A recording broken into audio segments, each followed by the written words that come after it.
Congratulations, आपने अपना नया घर ले लिया। ना जाने कितने ही टाइम से आप सपना देख रहे होंगे कि आपका भी एक खुद का घर हो, जहां आपको किसी को किराया ना देना पड़े, जहां आपका कोई मकान मालिक ना हो। तो चलिए, ये सपना तो शुरू हो गया, अब बारी आती है पैसे की। सभी की तरह आपने भी कुछ फंडिंग इकट्ठी कर रखी होगी और बाकी का बैंक से लोन करवाना होगा। तो मान लेते हैं कि आपने जो घर लिया उसकी कीमत है 50 लाख रुपए। 10 लाख रुपए आपने डाउन पेमेंट कर दी, बाकी का पैसा आपने बैंक से लोन ले लिया।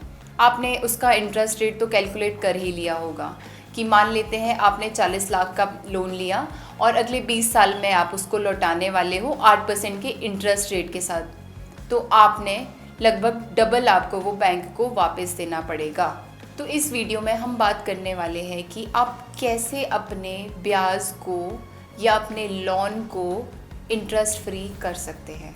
मैं कृतिका चौहान, टीम रुपया मनी से, जो बढ़ाए आपका ज्ञान ऑन मनी।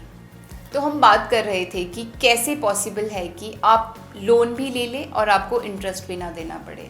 तो हम इसे एक एग्जाम्पल के साथ समझते हैं। आपने 50 लाख का लोन लिया, जिसमें से 10 लाख की आपने डाउन पेमेंट कर ली और बाकी का 40,000 आपने डिसाइड किया कि आप उसे EMI यानी मासिक तौर पर आप उसका भुगतान करेंगे। तो अगर हम 20 साल के लिए लेते हैं तो आपको मंथली किस्त जाती है 33,500, यानी कि 33,500 आपको मंथली भुगतान करना पड़ेगा। अगर उसका 10% का आप म्यूचुअल फंड की किसी फ्लेक्सी कैप में इन्वेस्ट करते हैं, इक्विटी में इन्वेस्ट करते हैं, तो अगले 20 सालों में मान लेते हैं उसमें आपको एवरेज रिटर्न आती है 12%। किसी साल आपको ज़्यादा रिटर्न आ रही है तो किसी साल कम आ रही है, एवरेज हम 12 लेके चलते हैं।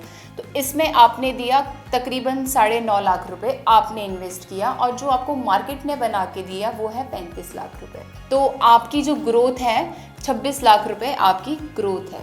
लेकिन अब ध्यान देने वाली बात एक है कि अभी भी हम 14 लाख से पीछे हैं, हमें बैंक को 40 लाख देना है।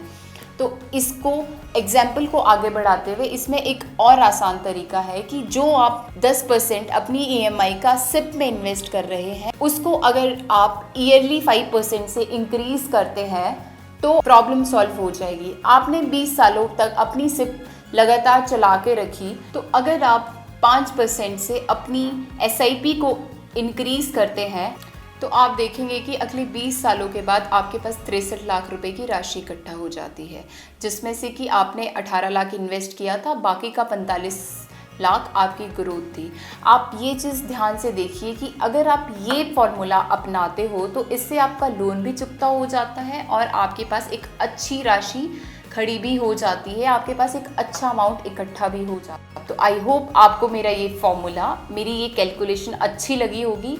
आपको अगर ये कैलकुलेशन करनी है तो आप सिंप्लीफाइजेस की वेबसाइट www.simplifizes.com पे जाके देख सकते हो या फिर डिस्क्रिप्शन में दिए हुए लिंक पर क्लिक कर कैलकुलेट कर सकते हैं। तो आई होप आपको मेरी वीडियो अच्छी लगी होगी, आप मेरी कैलकुलेशन अपनाएंगे और जल्दी से अपने लोन के साथ एक छोटी सी SIP भी शुरू करेंगे। तो अपने मनी के ज्ञान को बढ़ाएं और सब्सक्राइब का बटन दबाएं और लाइक एंड शेयर करते जाएं। Thank you.